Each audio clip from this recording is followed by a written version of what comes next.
So right around the age of 6 months, most babies are ready to move into 2 naps from 3 naps. So in this video, I'm going to break down exactly how to move from 3 naps into 2 naps. So if we haven't met before, hi, I'm Jensine. I'm a certified pediatric sleep consultant. I have a master's degree in early childhood development, and I'm a mom of 3 who takes sleep science and real life strategies and brings them together to get you the best sleep possible. So this 3 to 2 nap transition can often trip up a lot of families because A, they're not really sure when to do that transition, and B, it just seems like your child has become a really bad napper at this age. So if you were noticing your child is around the age of 6 months old, they were taking longer naps, but now they're moving down into short, like 30-minute naps, this could be the time. This is probably the best time to move them from 3 to 2 naps. In the interim, you may notice that their naps get a little bit shorter, but ideally what's going to happen is that with this extended awake window, they are going to build more sleep pressure, which is going to lengthen their naps. They're going to have more sleep pressure to carry them through into the next sleep cycle, so their naps are back to an hour long. On a 2 nap sleep schedule, we want each nap to be about an hour and a half each. So we're still getting 3 hours of daytime sleep. It's just being broken right in half. So if you were following a 7 to 7 schedule, you can adjust this as needed, but I always use a 7 to 7 schedule just as a great example. On a 7 to 7 schedule, the first nap will be at 10 a.m. and the second nap will be at 2 p.m. So all of our wake windows are going to move to about 3 hours. This works for most babies, but oftentimes the awake window in the morning is the shortest and the awake window before bed is the longest. So you may have to adjust so that first window, if they're waking up at 7, maybe that nap is closer to 9:45. So we're cutting that window a little bit shorter. But then that would mean that their last awake window before bed is now 3 hours and 15 minutes instead of just a solid 3 hours. So that is something that you can play with for your individual child to see what works. But we're pretty uniform in about 3-hour awake windows from here. One thing that gets really tricky and trips up a lot of parents is that feed windows are also 3 hours. So before, for younger children, we talk a lot about feeding when they wake from a nap over feeding them to sleep because we want to break up that feed to sleep association. What gets tricky now is that when their awake window and their feed window are the exact same time. So oftentimes we might have to offer a little snack or a little milk, a little top off before that nap so they can sleep that nice hour and a half long duration. So if you were moving to 1 nap and moving to 2 naps and you were noticing that the naps are short because your child is waking up hungry, try offering a snack, maybe a nursing session, maybe if they have started solids, maybe a little bit of solids before they go down for that nap so their belly can be fuller so they can make that full nap time before they wake up and then need to eat again.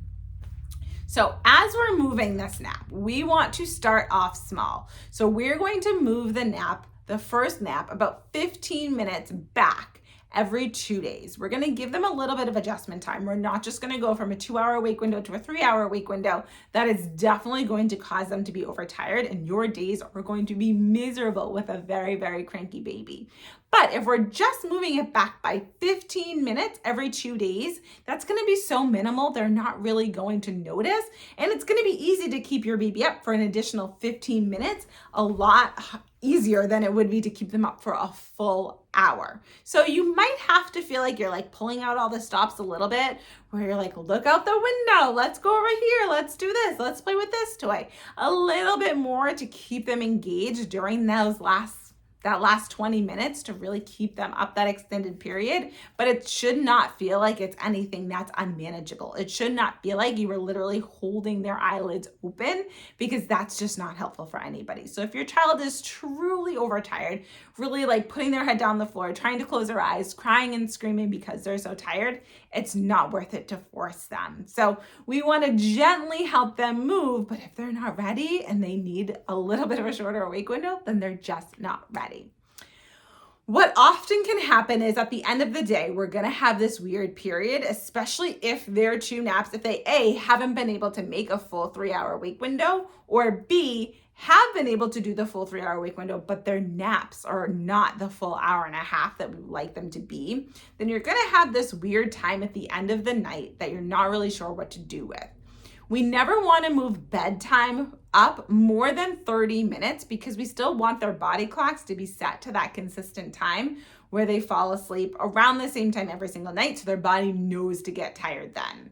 However, if that and you're going to, for the first probably 2 weeks, move that bedtime up 30 minutes as they're acclimating to this new schedule. But if you have more than a 30-minute gap, then you're going to have to add in, I wouldn't even call it a full nap.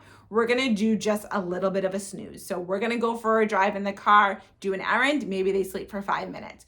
We're gonna go for a walk out in the stroller, maybe they fall asleep for 10 minutes. We really want like between 10, no more than 15-minute little snooze, just to be able to get them into that bedtime, even if bedtime is still a little bit early.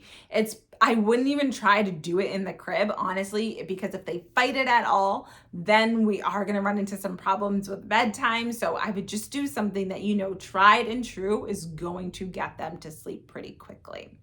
So as you're moving from 3 naps to 2 naps, don't forget we are aiming for 3-hour wake windows, but they might be a little bit shorter in the morning and a little bit longer before bed.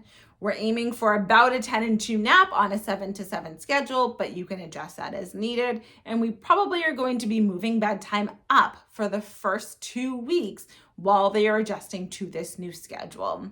It takes about 4 to 6 weeks total for your child to be able to adjust this new schedule. So please don't feel like if it's not happening right away, then it's just not going to happen for them.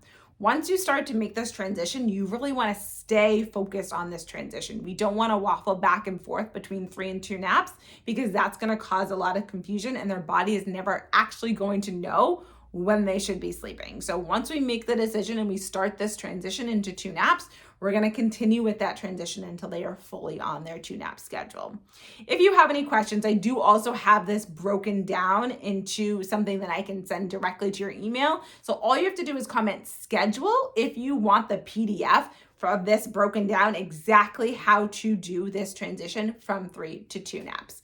Or if you have any questions, of course, you can always pop them in the comments. And most importantly, if you haven't already, please like and subscribe so you can see more videos like this every single week to help you and your child get the sleep that you deserve. And I will see you in the next video.